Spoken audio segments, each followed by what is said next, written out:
Y sí, calculo que Era, se debe volver intenso. Pero. sí, por eso, bueno, menos mal que pudieron. Y de ¿Y alguna alguno de manera. ustedes se anotó para hacer ATR o esas cosas? ¿Para dar clase? ¿Vieron que hay para anotar, para dar clase? Yo no, por lo pronto. Ah. Ya me encontré bastante, digamos, en el límite con el tema de las materias y todo. Pero. Profe, Sí, yo lo que vi en ATR es que no es como el año pasado, que hacías, o sea, que completabas un formulario y ya está. Creo que tenés que estar en el sistema ya, me parece. no, los estudiantes también te tienen que anotar y ya está. Fíjense que hay un comunicado en Matanza, en Sí, sí, SAT, lo vi. Pero creo que tenés que estar en el 108A, 108B, una cosa así, me pero parece. además estudiantes también estaban pidiendo, no sé cómo sería eso. Sí, Voy a igual averiguar. tenemos Claro, que pero en postular el en el ADP. 108B nos podemos inscribir nosotros, Ah, estudiantes, sin título, por eso. Igualmente, profe, a mí hay algo que me llama la atención porque yo lo leí. Yo, por ejemplo, estoy inscrita en el 108B y me postulo en el ABC todas las semanas. Y las horas, aparentemente las horas del ATR están o sea, en el acto público.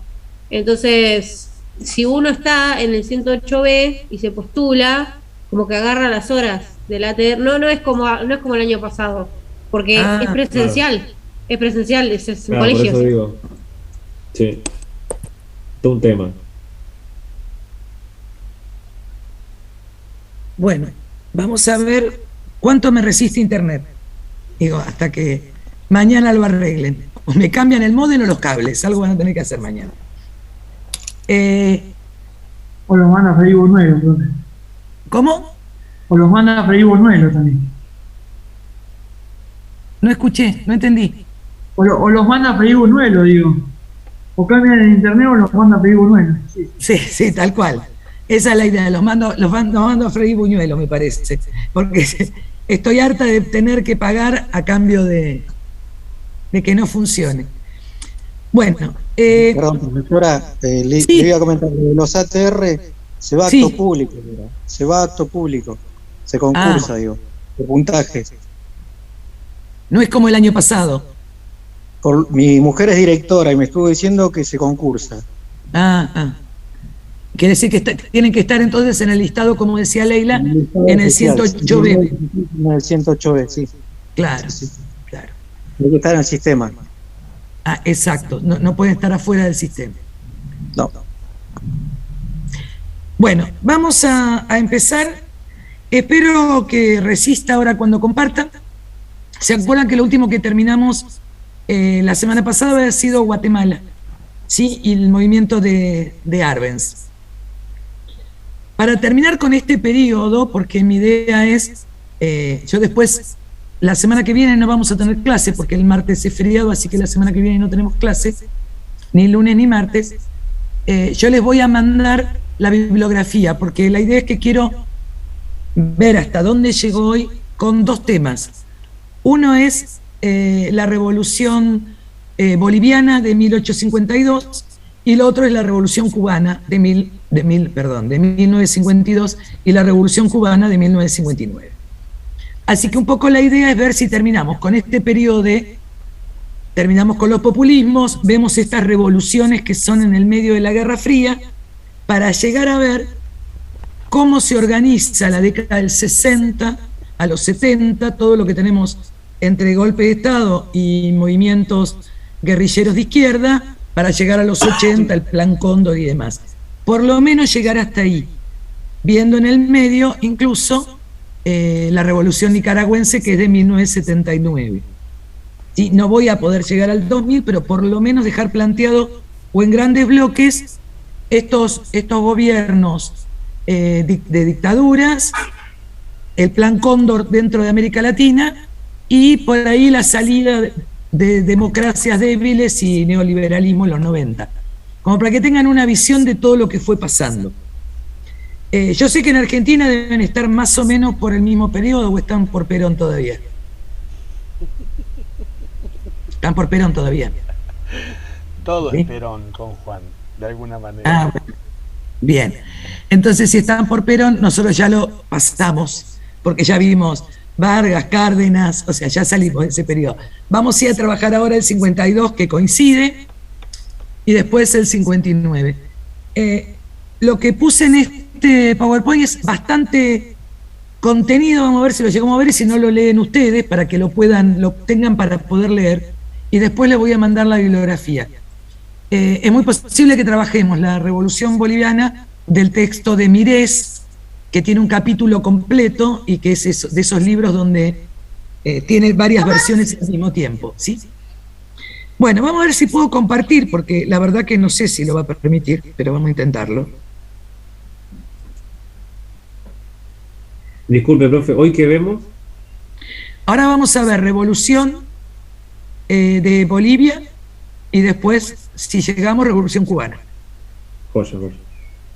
Bueno, acá llegamos, no sé si lo llegan, no la llegan a ver porque dice su función está en pausa. ¿Por qué está en pausa? No me deja compartir. Buenas tardes. Hola, buenas tardes. No, su función está en pausa. A ver ahí.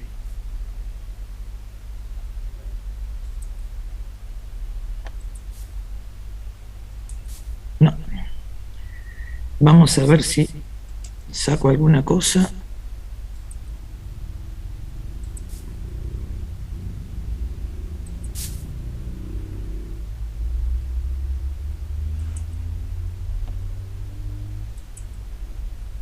Acá justo estoy leyendo que hay problemas con Zoom en todo el mundo, digamos. Ah, bueno. También. Están en contra mío hoy. Están en contra de todos. En contra de todas las redes sociales había que por haber. Bueno, No me deja, a ver si puedo. Hasta TikTok se cayó, profe, así que imagínese. Ah, bueno, estamos como queremos. A ver si me permite acá. Ahí parecería que sí. Sí, ahora se ve. Bueno, vamos a ver si llegamos a lo que quería mostrar, ¿sí? Que era un videíto de YouTube para ver sobre todo los antecedentes de la Revolución Boliviana, pero tampoco sé si me lo va a permitir. No sé si YouTube funcionará.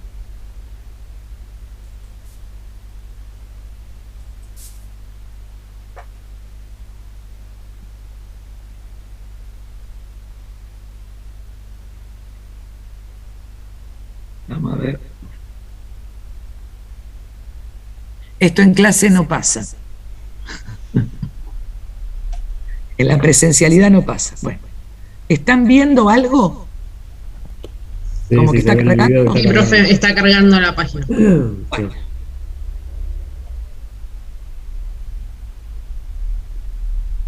Parece que ahí está volviendo WhatsApp. Volvió. Ah, bueno, porque yo lo tuve que bloquear porque en un momento me apareció un mensaje que si quería descargar. Sí, no, por eso aviso al quien esté que ya volvió. Ah, bien, porque yo recién lo apagué porque me decía, si usted quiere descargar, viste, y tenía miedo que fuera algo que no fuera cierto. Vieron que para poder entrar a los celulares piden contraseñas y demás. Bueno, saco mi cámara para ver si... No, ni siquiera puedo sacar la cámara. Ahí está. Si saco la cámara, ¿ustedes siguen viendo? Sí, se ve, profesor. Sí, profe, se ve. Por las dudas, porque así no se satura tanto. Vamos a ver, este documental es el mismo de Revoluciones que hacía el canal Encuentro, pero en algunas cuestiones parece como muy simple, pero me pareció como para hacer un rápido recorrido antes de llegar a la revolución. Díganme si ven bien. Pueblo luchador. La revolución inspiradora.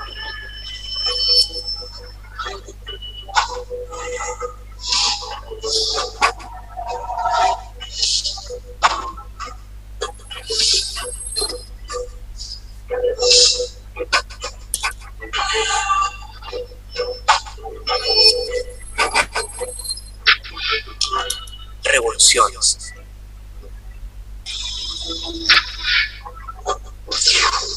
Revolución de Bolivia.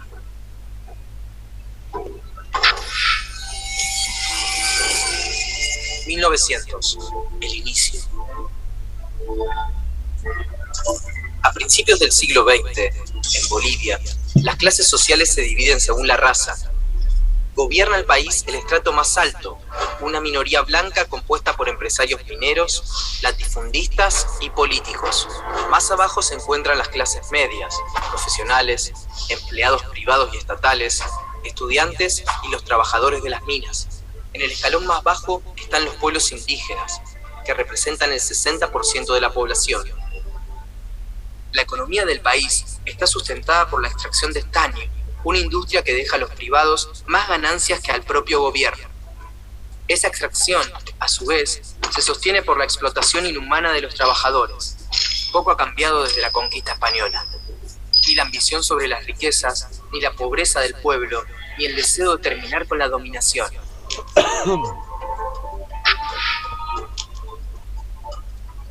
Ilimán, de Arturo Borda, 1944.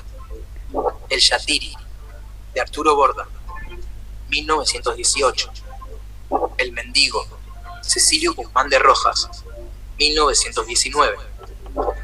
Las empresas mineras tienen controlado al Estado boliviano y la oligarquía terrateniente concentra tierras expropiadas a los indígenas, que además se hallan presionados por los altos impuestos y son forzados a trabajar gratuitamente tanto para la prestación vial en la construcción de puentes y caminos como en las haciendas de los terratenientes.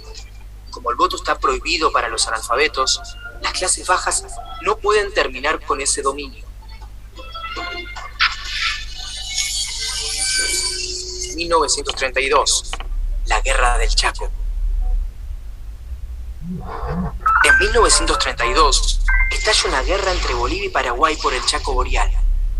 El campo de batalla y las trincheras acercan a clases bajas y medias bolivianas, y de ese intercambio, muchos indígenas aprenden de derechos, de política y de armas de fuego, mientras las clases medias descubren la miseria en los campos y en las minas que sufren sus compatriotas más pobres. En esa comunión de clases nace la conciencia de la situación del pueblo boliviano.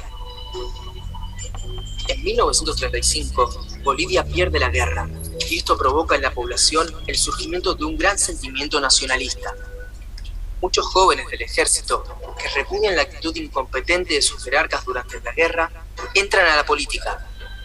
Estos jóvenes oficiales inauguran un periodo de golpes de Estado y de gobiernos militares de izquierda que nacionalizan la petrolera estadounidense Standard Oil y crean los yacimientos petrolíferos fiscales bolivianos, promueven la sindicalización obligatoria de los trabajadores y crean un nuevo código del trabajo que reduce la jornada y establece un seguro social. 1939. Golpe de derecha.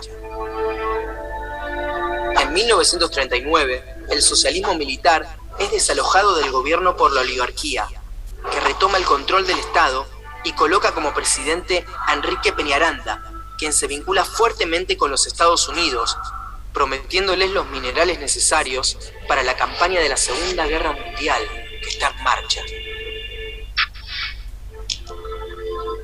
Durante el gobierno de Peñaranda surgen agrupaciones de izquierda y nacionalistas, entre las que se halla el Movimiento Nacional Revolucionario, MNR, fundado por intelectuales de clase media y alta, como Víctor Paz Estenssoro.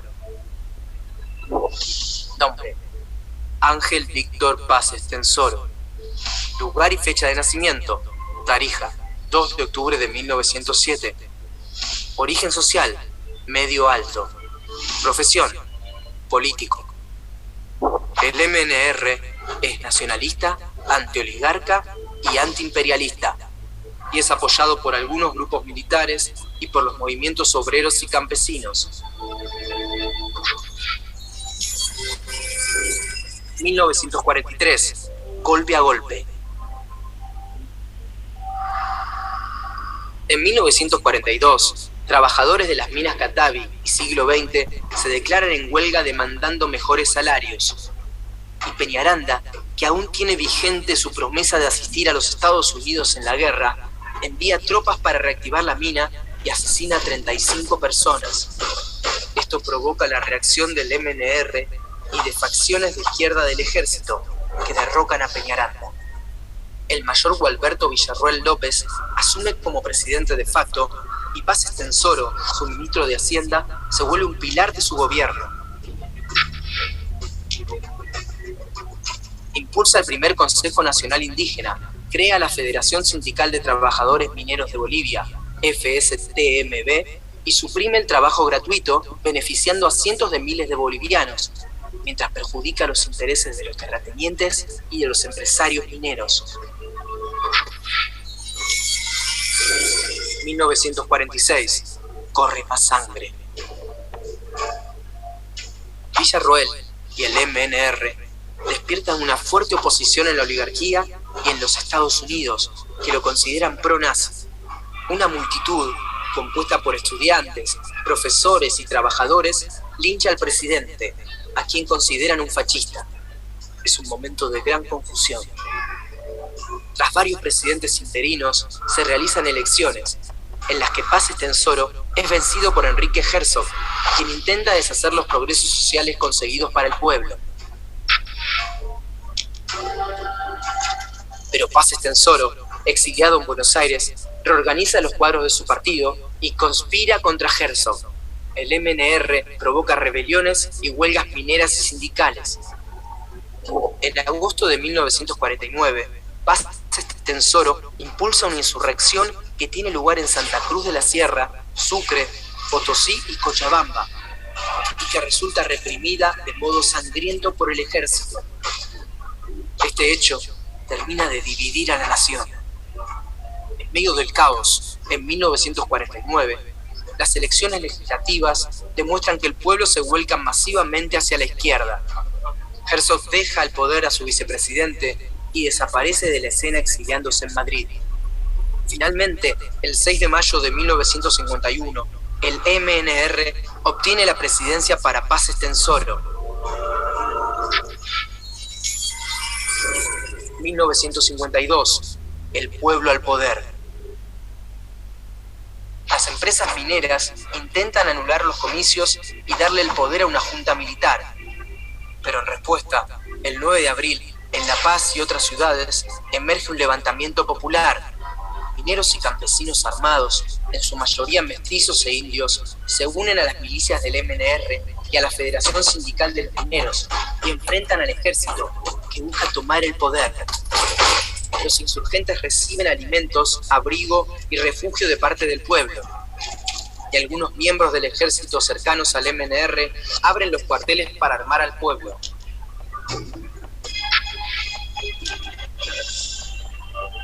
Plaza Murillo, La Paz, Diario La Razón, 1952.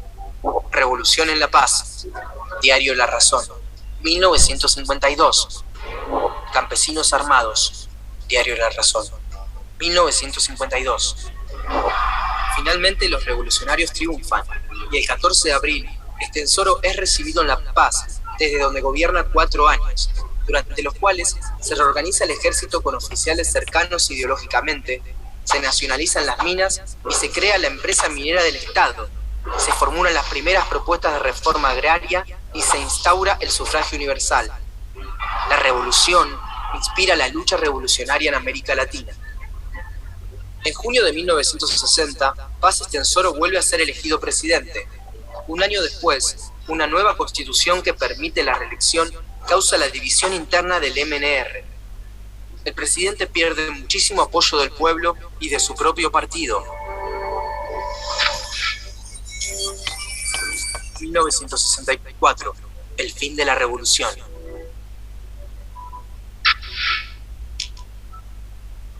En las elecciones siguientes, los partidos opositores se niegan a participar y Paz Estenssoro es reelegido ilegítimamente.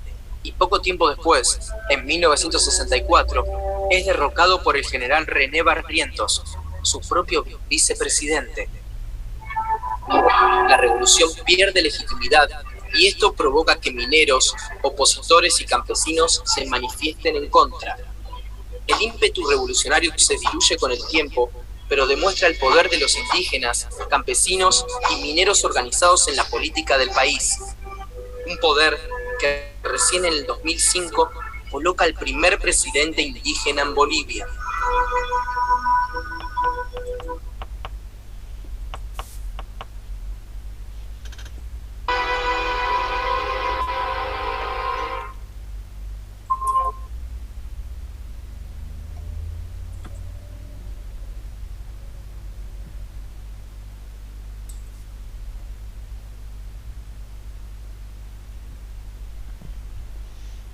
No sé si me escuchan. Sí, sí, se la escucha. Sí, sí. Lo que no puedo es sacar ahora. A ver.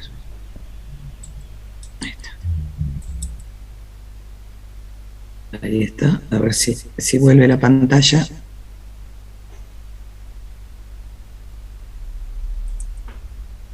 ¿Ahí la ven? Sí. Bárbaro. Bueno, vamos a dejar de compartir pantalla un minuto. Bien. Más allá que tenga dibujitos y demás, me pareció interesante ver esta cuestión de todo lo que pasa previo a la revolución del 52. Sobre todo esta idea de una Bolivia prácticamente manejada por los varones del estaño, que así se lo llama, a los grandes empresarios, a los grandes dueños de las mineras, y sin ningún tipo de derechos. Y que existieron algunas revoluciones de un ejército de izquierda, de alguna manera, hasta que llega Paz Estenssoro. Y después, en el 64, el golpe de Estado. Siguiendo con esto, a ver si puedo volver a compartir. Ahí lo ven, ¿no es cierto? Sí, sí. Sí, profe. Bien. Sí. Bien. La idea de esta revolución boliviana, en realidad, hay como dos cosas que me parece importante revisar como causas externas. Una, el mayor problema es la Gran Depresión en el 30, que había generado esto de la baja del precio del estaño, y esto hacía que el pueblo tuviera mucho menos dinero. Y por otro lado, la guerra del Chaco. Y la guerra del Chaco, que se había dado en 1932, en realidad era una guerra entre Bolivia y Paraguay por parte del Chaco Boreal.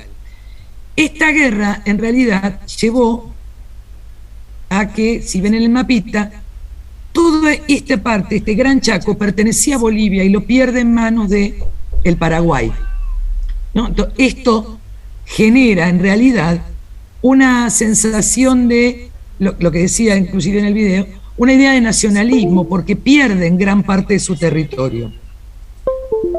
Estas serían como, de alguna manera, las causas externas, que era la depresión previa hacia la guerra del Chaco, y después repensar en estas cuestiones, ¿no? Los obreros, o sea, los trabajadores no estaban ni organizados, ni tenían mejoras laborales. En realidad, el 70% de la población era la que trabajaba en el campo, la propiedad, como decía ahí, era de los grandes terratenientes, todo estaba en manos de estas clases que son los varones del estaño. Ay, Dios, ahora llora la gata. La revolución tiene como un par de fases. Esta idea de la primera fase, que es la de la organización del gobierno del MNR, que estuvo presidida por Paz Estenssoro, y donde en este momento se genera con gran fuerza, acercándose al gobierno, la Central Obrera Boliviana, que está en manos del líder que va a ser Juan Lechín, que llega incluso a ser ministro de Minas y Petróleos en el gobierno de Paz Estenssoro. Lo primero que hace es reformular en esta primera etapa, en este primer gobierno, del 52 al 56, va a reformular al ejército, va a de alguna manera a cambiar el ejército y va a ser milicias campesinas y urbanas, pasan a transformarse en fuerzas de seguridad. No es el mismo ejército que existía antes, ¿no? Hay como un cambio de ese lado. La Central Obrera lo primero que va a pedir es el tema de la reforma agraria, además de sus temas relacionados de alguna manera con el sindicato y las reformas laborales. Logra el tema del sufragio universal, el grave problema que tenía el sufragio, que solo podían votar aquellos que supieran leer y escribir, por lo tanto no votaban ni analfabetos, ni indígenas, ni mujeres. Se logra el voto universal a todos los mayores de 21 años.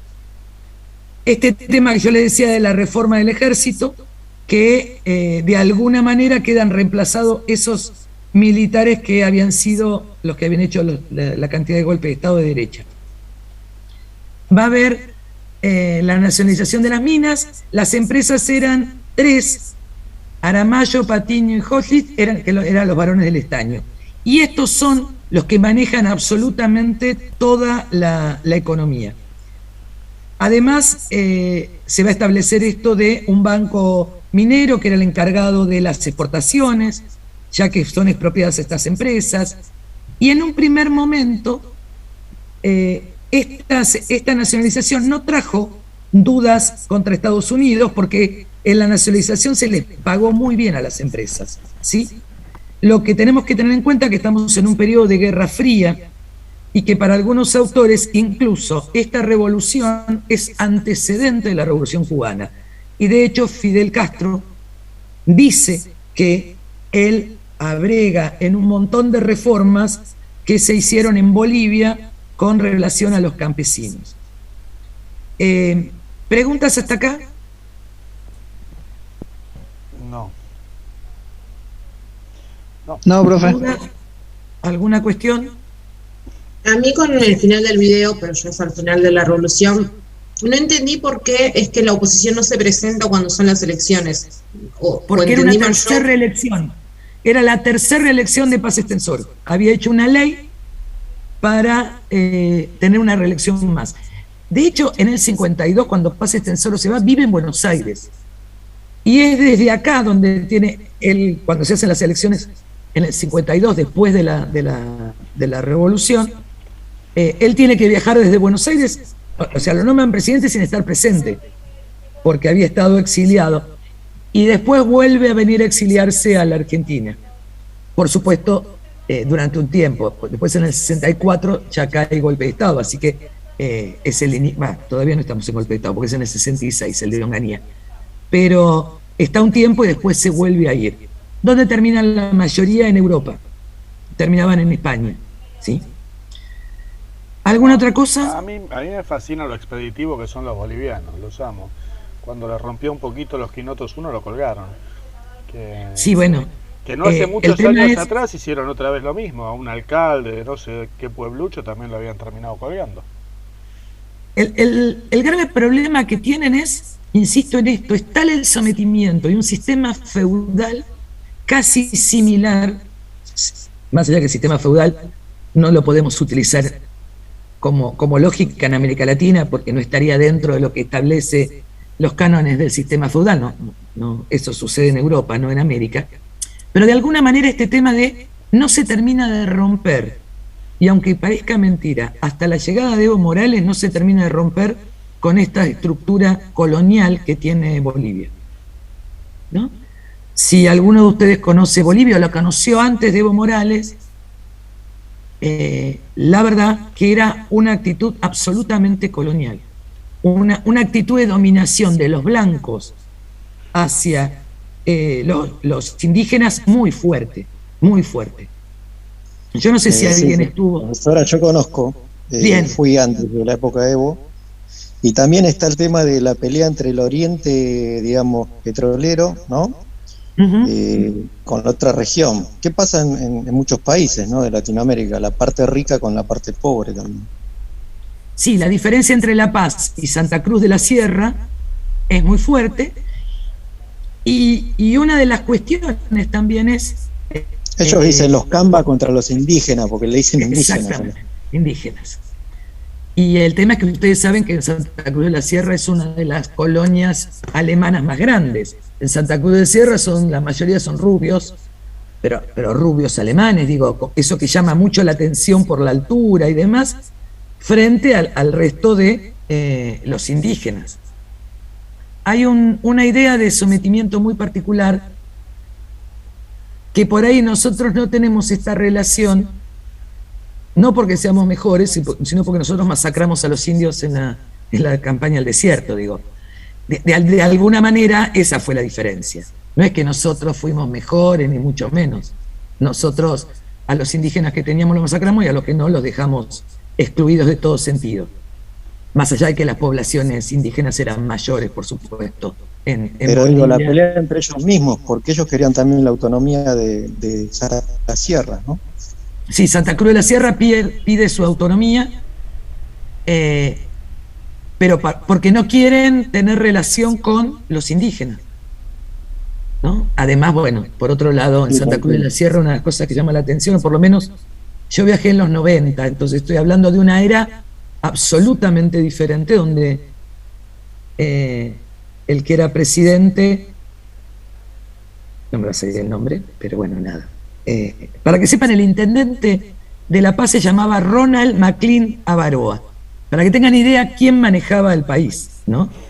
Y el presidente era Paz Zamora, que habían bombardeado, que era en realidad del MAS, de un primer MAS, y que le habían quemado el avión, o sea, le habían tirado una bomba a su avión y estaba absolutamente quemado. A mí me había sorprendido verlo porque era, no sé si alguno vio alguna vez alguna foto de Niki Lauda, el corredor de autos, que tenía la cara absolutamente quemada y como una cara muy particular, ¿no? Bueno, así era Paz Zamora, porque se había incendiado el avión. Se lo habían incendiado. Digo, pero había una diferencia entre los indígenas y los blancos de sometimiento en todo sentido.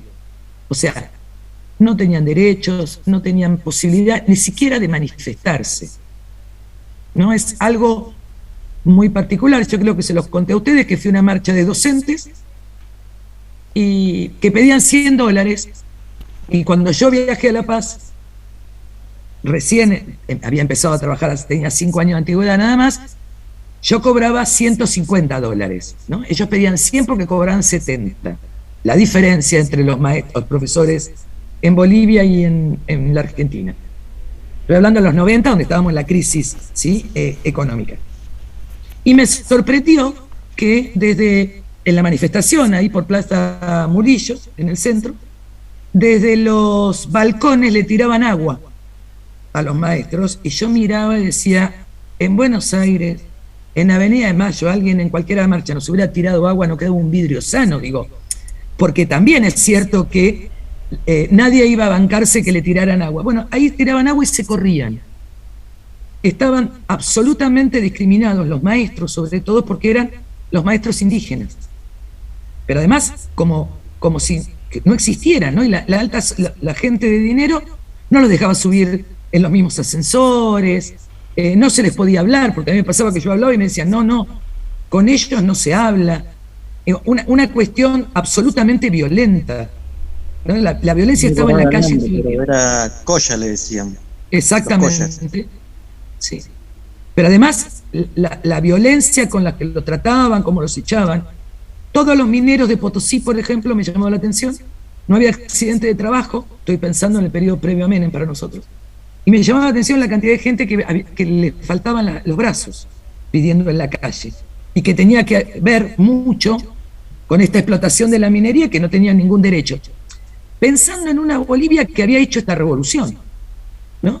Esta Bolivia que había logrado un montón de ventajas.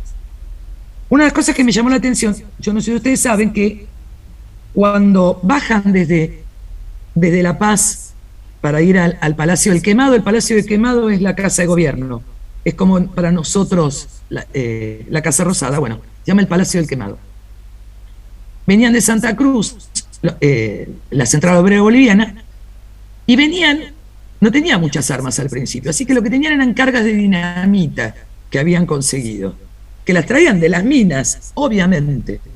Entonces, ¿qué hacían? Tiraban cuando se encontraban con una especie de, no sé, una valla militar, tiraban estas cargas de dinamita, que era lo que traían. Por supuesto que los militares, cuando veían que tiraban carga de dinamita, huían y dejaban las armas. Y de esa manera iban avanzando con armas que le sacaban al propio ejército. O sea, fue una movilización popular absolutamente violenta, ¿sí?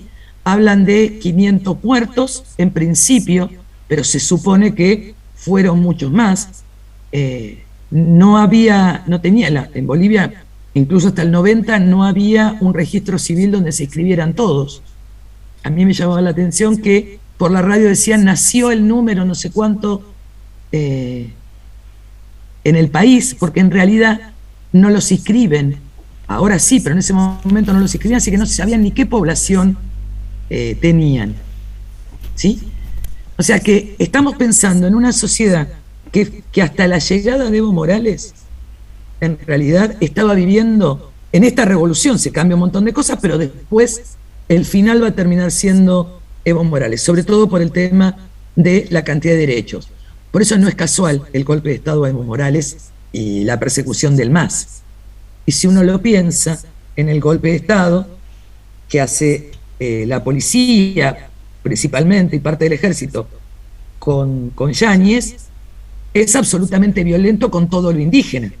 Si alguno vio las imágenes, primero fue la guerra del agua, sí, que masacraron porque querían privatizar el agua, concretamente. Entonces masacraron a un montón. Fue un triunfo del pueblo también, ¿no? Porque lograron. Exactamente. Eso fue antes de Evo. Fue antes de Evo. Fue en el periodo en realidad intermedio, porque le sucedió un montón de sublevaciones durante el gobierno de Evo, del primer gobierno de Evo. Pero bueno, fue como, hay como una división clasista muy particular en Bolivia, ¿sí? Piensen que no había educación para todos, que la educación no era pública, que la medicina no era pública. Digo, todo esto lo va a incorporar Evo Morales. Ahora,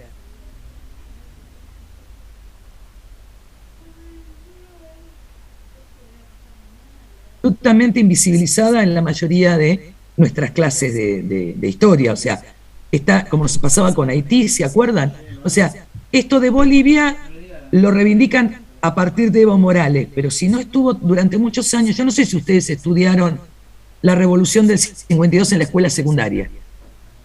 ¿Alguien estudió Bolivia en la escuela secundaria? ¿Alguien les dijo que Bolivia ha hecho la revolución que, es más, fue antecedente de la revolución cubana?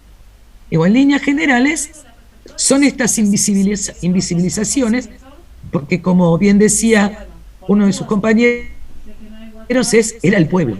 O sea, es una revolución armada por el pueblo, que toma el poder y que le gana el pueblo a las Fuerzas Armadas.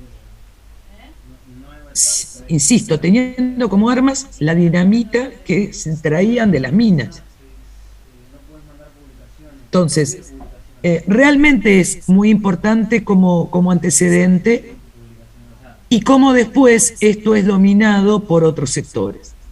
Una de las cuestiones que llamaban... Ahí tiene como un poco más de sentido, no sé si se escucha. Sí, sí, se escucha. Se trabó la profe, ¿no? Yo sigo. Sí, se trabó la profe. Sí, bueno. se trabó. No, iba a decir lo del Che Guevara, que después se va para Bolivia. Como que también teniendo en cuenta este antecedente, cobra un poquito más de lógica porque se va para allá, me parece.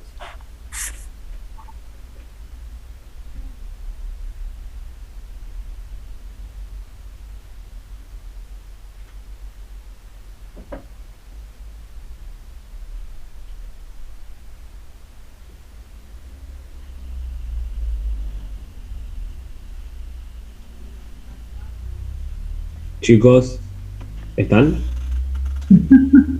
Sí, ¿qué pasó? ¿Le llegó el trabajo ¿cómo se llama? Del hombre que tenemos ahora después? Hugo Wix. Sí. Sí, boludo, leyó todo. Ah, bueno, listo.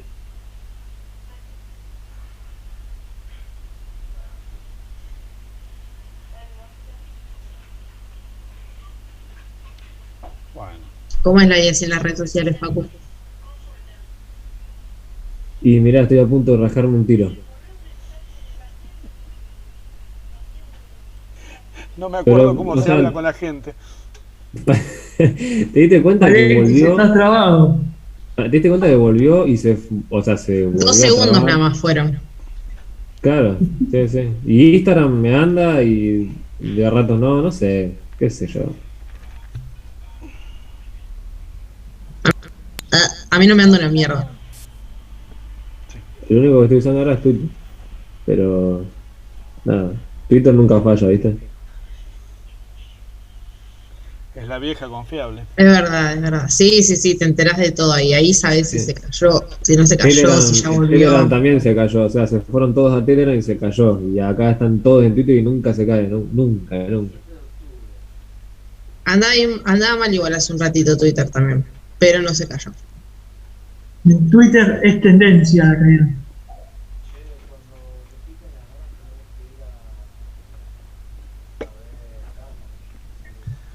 O sea que nunca tuve Twitter, no sé ni cómo funciona.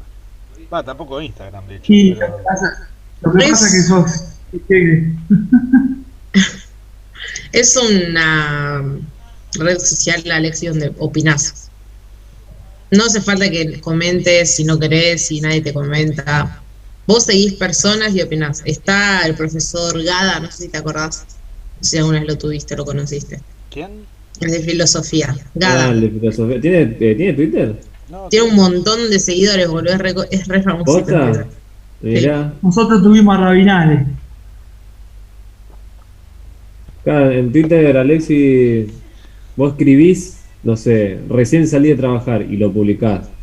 Después, qué sé yo, querés poner otra cosa, recién me tomé un café con leche y lo publicás. Cosas así, ¿entendés? Cosas así. Todo boludez. Después tenés páginas. También es conocido, tiene la hermana, la madre y 2 hermanas que lo siguen. Pero... A la madre le prepara la clase. Después le voy a buscar a... ¿Cómo se llama? Me olvidé, ¿cómo dijiste, Natu? De Coso. Nada, mirá, tiene 10.000 seguidores. Posta, me decís, tan famoso, Posta. Ahora lo voy a buscar a ver qué onda. Debe tirar El frases Twitter es sgada a Apolonio.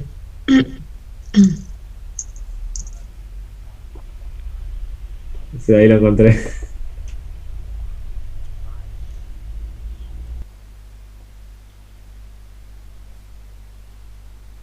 Ahora. Hola, ¿cómo le va? Hola, profe. No hay manera de que pueda enganchar. La extrañamos. Hernán hizo un golpe de estado, se quedó con su clase. ¿Quién? ¿Hernán? Bien, menos mal. Nada, además, yo no tengo ni siquiera WhatsApp para comunicarme con nadie, porque también mi WhatsApp no anda, no sé, ¿el de ustedes funciona ya? No, o sea, volvió y se volvió a caer de vuelta, o sea, no hay chance. Por eso. Digo, así que no había manera, solo paloma mensajera, estamos complicados. Espero que mañana me lo resuelvan. Sí escuché lo que decía Facundo, de por qué entender lo de el Che en Bolivia. Digo, de alguna manera. Hasta ahí escuché, yo me había quedado congelada, pero seguía escuchando un poquito más. En realidad no es tan loco. Claro, yo que no sabía de esto, le encuentro más lógica de por qué él va a hacer el foco de guerrilla para allá. O sea, tenía un antecedente muy importante apoyado, digamos, en eso, ¿no? En la historia que había habido Bolivia antes de la Revolución Cubana. Exactamente. Durante mucho tiempo esto no se tuvo en cuenta, sino que la verdad que el Che termina en Bolivia, pero no se sabe por qué, ¿no? Y en realidad, para el propio Fidel dice que es un antecedente, y no ha sido tan difícil, no había pasado tanto. Lo que pasa que cuando el Che va a Bolivia, es ya con el fenómeno de la contrarrevolución de alguna manera, ¿sí?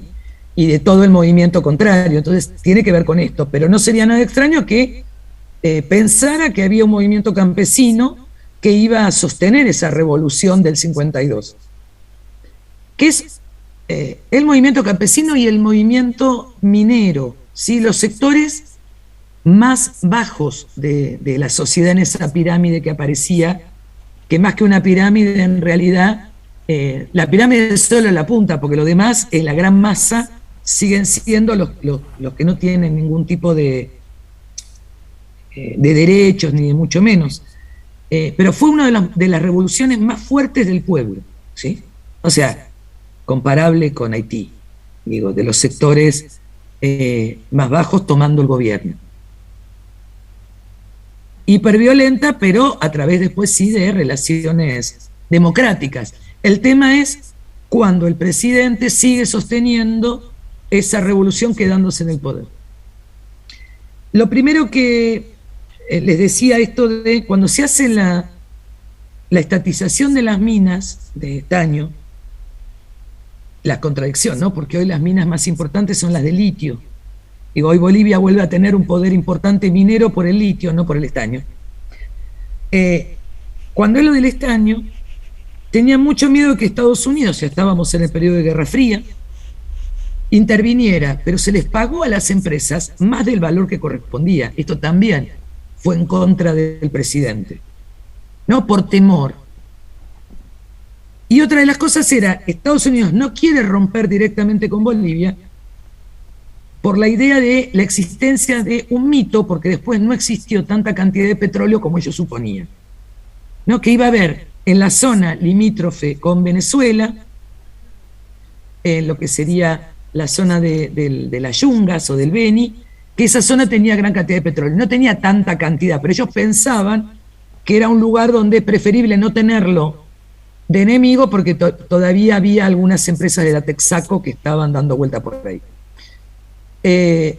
Bien, preguntas, comentarios, mientras tenga internet. No, al margen lo que estoy diciendo, que me viene lo de la guerra del Chaco, porque no fue también en realidad entre Estados Unidos y Gran Bretaña, digo, por el tema del petróleo. Exactamente.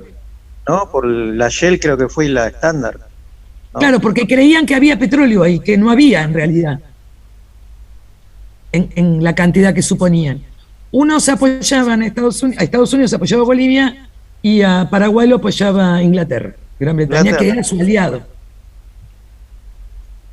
Ahora, como verán, lo importante no eran, lo mismo que vimos al principio, no era importante ni los límites ni los estados. Lo importante habían sido sobre América Latina los recursos y el robo de esos recursos, ¿no? Siempre pasa por ese lugar. Por ahí la diferencia o lo importante que tenemos que revisar es estos espacios de libertad y de revoluciones que son propias, que no tienen antecedentes en otros lados, ni no tienen ninguna otra característica similar. ¿Sí? Que son propios y son los que son invisibilizados en la historia de América Latina.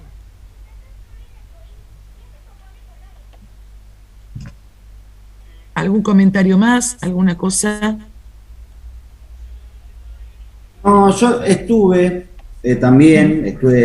hace no tanto, entonces ya se notaba la diferencia, pero también me sorprendió. A mí en La Paz me agarró una manifestación importante en contra del gobierno de Evo. Y era una manifestación bastante nativa, por así decirlo. No se notaba una diferencia étnica en los manifestantes. En algún sentido me recordó, o por lo menos me generó esa expectativa de ver cómo los gobiernos, por más populares que sean, terminan como generando cierto hastío en algún punto, en algún momento, como que terminan generando cierto rechazo por el mero hecho de que la gente también se cansa de que esté siempre la misma persona. Como que no se pone en perspectiva histórica esto, entender que es el primer presidente indígena de la historia de Bolivia, a pesar de que es un país con una población indígena que es excesivamente superior a cualquier otra. Entonces me generó eso, ¿viste? Nos daba, hablábamos con la gente y nos generaba esa misma sensación, como bueno, sí, está bien, tuvimos todo esto y de repente ya nos cansamos, ahora queremos, no sé, como esa venta de que del cambio, ¿viste? Es el mismo discurso que se vio acá también, y era bastante llamativo, porque la realidad es que la transformación, yo había tenido un montón de amigos que habían ido a Bolivia años anteriores, sobre todo con la cuestión de las rutas, te hablaban, ¿no? Que las rutas son un desastre, que no sé qué, y la realidad es que cuando fuimos nosotros, todas las rutas del país estaban nuevas, estaban hechas a nuevo, interconexión entre el país, generación de recursos, de un montón de trabajo. Digo, se notaba una mejora importante. De hecho, incluso nosotros estábamos medio devaluados, ya habíamos devaluado hacía poco y bastante. Entonces era extraño para ellos ver cómo, acostumbrados a que los argentinos íbamos a consumir, básicamente a que no nos importe cuánto es, porque nuestra plata valía y mucho, de repente encontrarnos con un país que prácticamente no tiene inflación, que prácticamente no tiene índice negativo está en crecimiento permanente la economía boliviana, y era al contrario, nos encontrábamos como de repente peleando algún precio y nos decían, ¿qué pasó en Argentina que ahora vienen a pelear precios? Era llamativo. Y lo último que me llamó la atención es el grado de autosustentabilidad del pueblo. Como que eso no tiene nada que ver con lo que podemos ver acá. Cada persona tiene su lugar donde planta, donde cosecha y desde donde consume. Entonces hay un montón del mercado alimenticio, por lo menos, o de esa industria que no está, porque la gente genera su propia subsistencia. Eso me llamó mucho la atención. No lo vi en otro lado.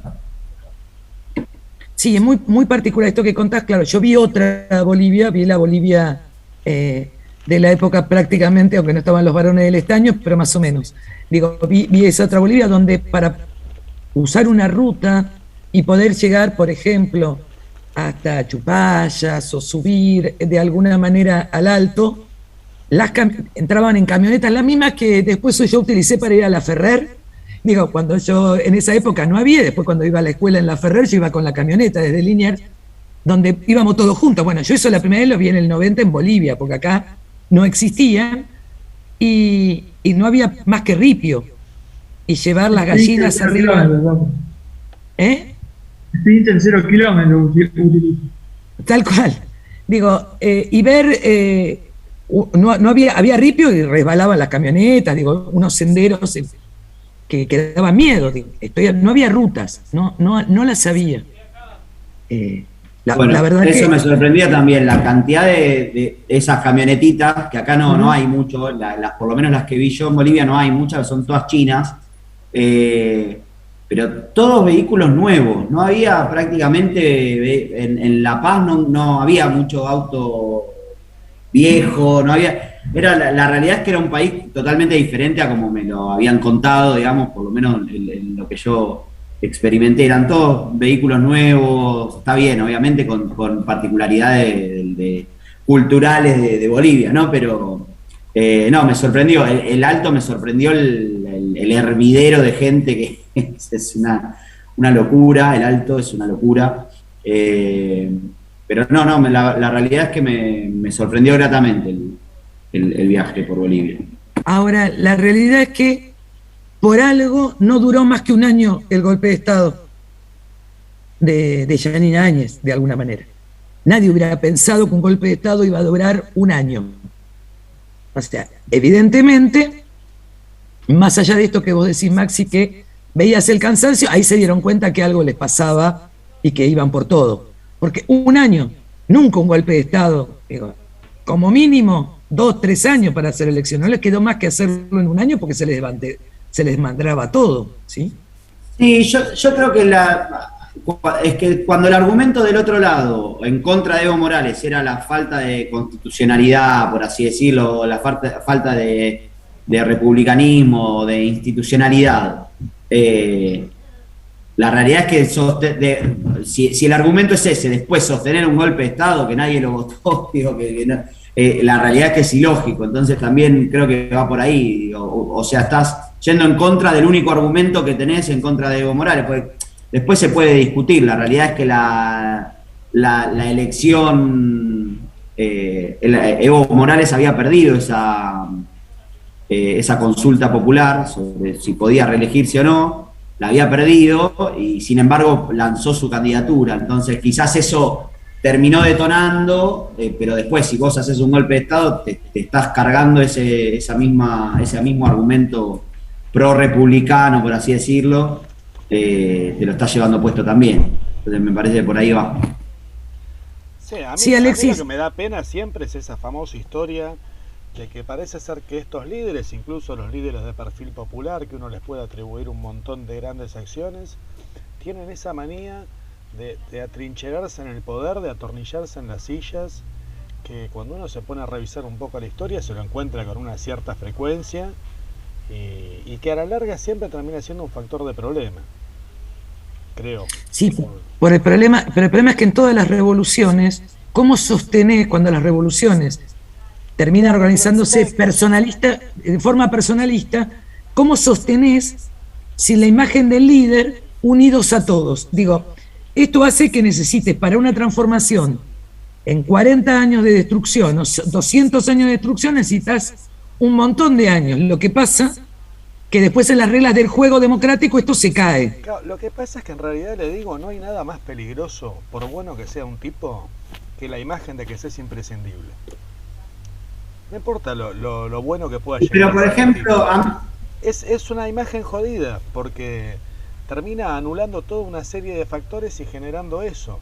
O sea, uno va, hace una revolución y ejerce el poder en determinado momento y después lo entrega. Si tiene suerte, preparó cuadros como para que lo sucedan. Y uno sigue estando ahí de cualquier manera. No le digo que se va a la casa y desaparece y nunca más lo vieron. Pero cede el espacio. Estos tipos no ceden nunca el espacio.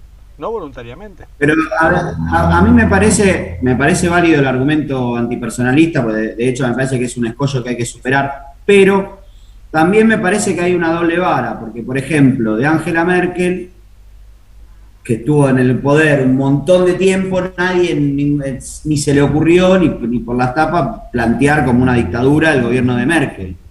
Y sin embargo se sostuvo en el poder. Depende de la latitud, podés perpetuarte en el poder. Una cosa sos un dictador y otra cosa sos una demócrata, qué sé yo. Igual ojo que no te estaba hablando de la visión norteamericana que convierte a Merkel en un ejemplo y a Evo en un atorrante. Si no, me refería a la mía, personalmente, que incluye también a Angela Merkel, ¿no?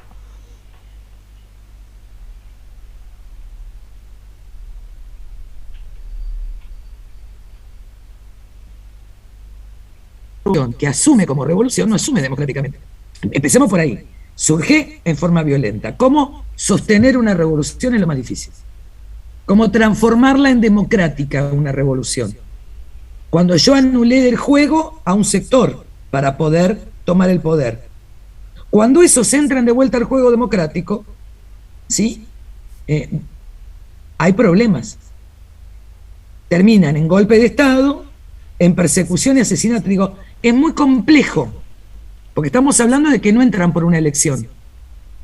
O sea, entran con una elección después de haber dinamitado media ciudad. Es difícil, es como si yo le dijera a ustedes, la Revolución Francesa termina en Napoleón. Es imposible pensar que terminara en un imperio con Napoleón. O sea, de una revolución que mata termina siendo una revolución absolutamente burguesa con Napoleón Bonaparte, coronándose emperador además, cuando la idea era que no existieran títulos de nobleza. Y cortándole la cabeza al rey. Digo, es muy difícil. No hay muchas revoluciones triunfantes que no se hayan transformado en dictaduras. En principio, en la historia. No hay muchas. Sí, estábamos hablando del tema de Evo, pues, suponga, o que también lo estábamos mencionando. O sea, por ahí sí, lo que usted dice con la revolución, termina pasando un poco eso. Pero que de cualquier forma hay que ver qué tipo de respaldo social tiene una revolución, porque tanto puede ser una revolución con una base social muy amplia, como la que parece estábamos mirando en Bolivia, o con una base social chiquita pero poderosa. Pero también los que ganan elecciones tiene que ver un poco, ¿no?, con este pensamiento de si yo gané, yo le hago bien al pueblo, entonces el pueblo nunca va a poder estar mejor si esta otra persona, si en cambio si yo estoy siempre en el pueblo y lo gobierno y lo dirijo hacia un futuro mejor, no va a haber otra persona que sea completamente capaz. ¿No? Tiene que ver un poco con todo esto. Es que el problema es que no sé si es una persona, vos sabés que el enemigo es un sector económico, político y social que te va a destruir. O sea, que siempre te va a destruir. O sea, los dueños de las empresas del estaño, los que hacían trabajar sus propias tierras, los latifundistas a los cuales sacaste la tierra, siempre te van a tratar de destruir. No hay sin pensar que en el golpe del 64 el que interviene es la CIA. ¿Por qué interviene la CIA? Porque Fidel Castro dice que la revolución boliviana le permitió a ellos hacer la revolución cubana. ¿Se imaginan? Que de la misma manera que el primer golpe no pasó nada, en el segundo directamente la CIA estuvo laburando ahí, como había estado con Arbenz, ¿se acuerdan? O sea, cuando empiezan, aparecen otros intereses y contra eso no se puede. ¿No? Como intereses mucho más grandes. También creo que tiene que ver con la visión que tenemos nosotros de democracia, como que qué entendemos por democracia, porque también, por ejemplo, yo tuve el agrado, bueno, de militar con unos compañeros que eran cubanos, que habían venido acá a estudiar y qué sé yo, y claro, uno de afuera no termina de entender cómo funciona el gobierno y dice, bueno, está Fidel y bueno, todo Fidel siempre y básicamente se perpetúa en el poder. Pero cuando te explican cómo funciona la democracia de partido único, uno, claro, le choca porque no estás acostumbrado a otra cosa, pero en realidad lo que me decían en realidad es cualquiera que se manifieste, más o menos, cualquier colectivo que se manifieste pasa a tener representación adentro del partido y pasa a ocupar un espacio adentro del Estado de alguna manera, y la participación democrática se da en esas discusiones. Adentro del partido, obviamente, porque es partido único, no hay otro partido, es el partido único, pero hacia adentro de ese partido hay una democratización mucho más horizontal. Por ejemplo, a mí lo que me contaban es que vos cada, no sé si 3.000 o 4.000 habitantes tenés un representante. ¿Eso en qué sistema democrático tenés una representación tan palpable? Acá tenés un diputado cada 70.000, con suerte, porque es lo que marca la Constitución y no se cumple tampoco, porque se van aumentando los cupos, achicando los cupos y alargando ese... Entonces, ¿qué sistema te garantiza una representación tal que cada 3.000 personas, que prácticamente en la ciudad de Buenos Aires 3.000 personas y en 10 manzanas, tengas un tipo representándote ante el gobierno o ante el Estado? Mira, Maxi, yo te digo una cosa, y por ahí obviamente uno dirá que no es representativo una situación de otra. Yo estoy en un sindicato totalmente democrático, donde todo es democrático y no podés abrir la boca. Y veo perfectamente cómo atrás de esa fachada democrática hay una idea única, está esa historia famosa de que vos hacia adentro podés hablar y en la vida real no hablás. Hay un personalismo de un líder terrible que cualquier boludez que hace hay que aplaudirla de pie. Y entonces toda esa historia famosa de la democracia, que se reúnen, que hacen un congreso, es toda una tremebunda fachada. Así que no me cuesta nada imaginarla tampoco en Cuba. O en otros lugares. Me refiero a Cuba porque estabas hablando de Cuba. Pero no vota en el sindicato. No hay elecciones. Sí, claro. Hay elecciones con un candidato único, con una lista única, que se termina organizando desde determinado sector, ¿me entendés? Que termina teniendo un cierto apoyo popular obligado. Yo mismo tengo que aplaudir al directivo. Yo salgo a criticar al directivo y empiezo a tener problemas. O sea, cualquier pavada que haga Maturano tengo que aplaudírsela. ¿Entendés? Pero después voto, voy y elijo. ¿Y dónde está la democracia, Nero?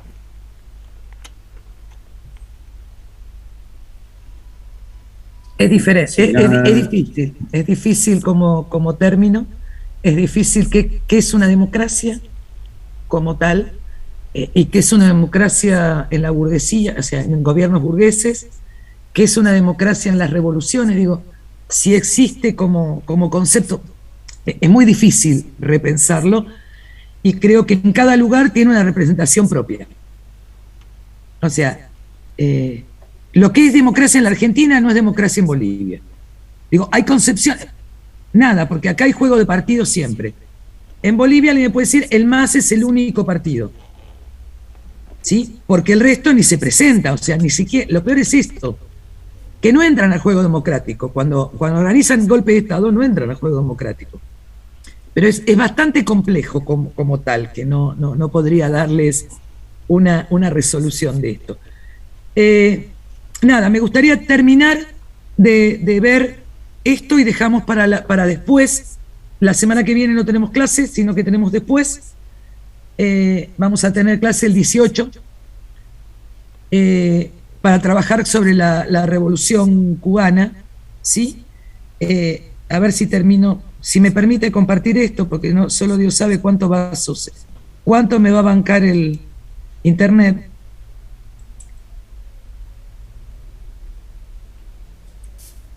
Bueno.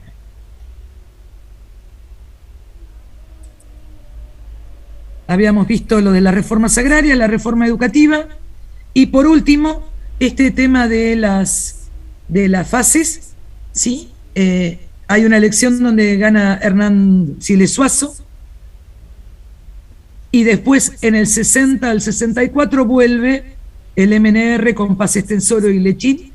Es aquí donde se hace la nueva constitución. No están de acuerdo con el tema de volver a que sea eternamente elegido en este tercer gobierno para un cuarto, para el caso de Paz Estensoro, y es ahí donde Estados Unidos, es lo que decía antes, a través de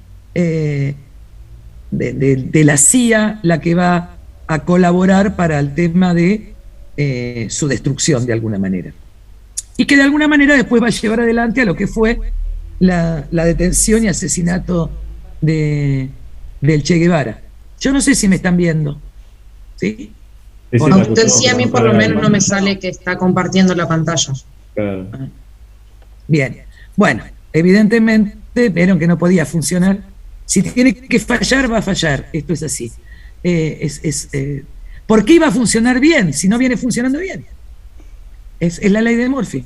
Es más, hoy debería haber funcionado bien, porque como todo el sistema está mal, tendría que haber funcionado bien, pero no fue así. Bueno, así que la idea era presentarles esto.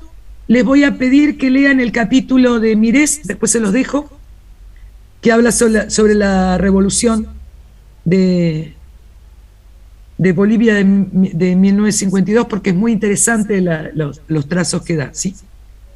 ¿Qué capítulo, profe? Mira, si mal no recuerdo, es el 4 o el 5. Lo miro y les paso, ¿sí? Ah, dale. Igual se los vuelvo a poner por las dudas, si alguien no lo encuentra bajando los... Vieron que después uno entra a buscar las cosas y no lo descargó. Por ahí lo vuelvo a subir porque uno lo pierde, o por lo menos me pasa a mí. Cuando queda, los mensajes se me van muy atrás y no sé dónde estoy parada. Pero por supuesto a ustedes a lo mejor no, pero a mí sí. Bueno, nada, vamos a dejar acá y nos estaríamos viendo para el 18. El 11, yo recuerdo en la facultad, allá lejos de ese tiempo, que se hacía un baile que era, en la Facultad de Ciencias Sociales, era el último día de libertad del indio. Entonces, el baile no se hacía el 21 de septiembre, se hacía el 11 de octubre, para conmemorar que ese día era el último día que había sido libre el indio hasta que el 12 llegara Colón. ¿No? Digo, esto me recordó que el 11 era el último día de libertad del indio, nunca lo había visto así, ¿no? El 12 de octubre era la llegada de los españoles. Bueno, a alguien se le ocurrió festejar que antes de eso había vida en América, cosa que habitualmente no es lo que nosotros aprendimos en la escuela, ¿no? Parecía que hasta que no llega Colón no existíamos, ¿no? Hay como un mito, y por eso también el ocultamiento de tantas cosas de historia latinoamericana, ¿no? ¿Qué pasaría si todos supiéramos de un montón de movimientos que se dieron y que es posible, ¿no? Los movimientos sociales, porque estos son todos movimientos campesinos o mineros que son movimientos sociales, incluso sin organizaciones. ¿Se acuerdan cuando vimos con Vargas que no había partido político y no había central obrera? Como lo vimos con Cárdenas, que tampoco había y que la generan. Acá sí había una central obrera, pero no estaban unidos los campesinos y sin embargo se van a unir a los mineros. Bien, ¿preguntas? Bueno, no, ninguna, profe. Les tomo lista, así los dejo, que veamos si alguna vez vuelve a funcionar todo como corresponde. Alzogaray, Alzamendia. Presente, profe. Gracias. Abayone. Ayala. Presente, profe.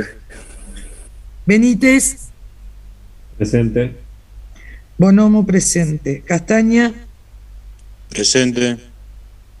Casuseli. Presente, profe. Cid, presente. Cordero, presente. Da Costa, sí, presente. Darrichón no está. Di Marcio. Duarte. Fernández. Ferrari, Sí, profe, acá. Fernández está. Bien, gracias a Sí, usted. sí. Ferrari, Flores. Franchi, Leila, ahí está. Gavilán. Gómez, Cristian. Presente, profe. Gracias. Amad Zucari, Yamila. Presente, profe. Gracias. Digo Yamila, pero Yamile, ya aprendí, pero bueno. Es Yamila con A. Ah, Yamila con A, bien, entonces está bien. Está bien, gracias. No, de nada. Leal está presente porque la había visto por ahí. Me pareció. No. Machioli, Presente, profe. Monteiro. Montenegro, Natalia, sí. Sí, acá. Mota, sí. Sí, profe. Mulet, Ayelen. Oces, Creo que estuvo allí en un momento. bueno. Oces. Palaminuta, Acá, profe, presente. Petraca, ahí está, Presente. porque lo veo. Presente, profe. Sí, sí. Ponte, Quiroga, Enzo. Acá, profe, presente. Sí. Robles, Santini, Seijas, sí, está por ahí. Porque la Acá, vi Camila. Tallarico, Villagra, Villalba, Presente, profe. gracias. Bien, ¿hay alguien que no nombré? ¿No? Bueno, gracias y nos estamos viendo la semana que viene, no, la otra semana. Suerte los que tengan que seguir practicando. Chao, profe. Chao, profe. Chao, profe. Gracias. Chao, profe. Me escriben, si necesitan algo me escriben, no hay problema. Hasta luego.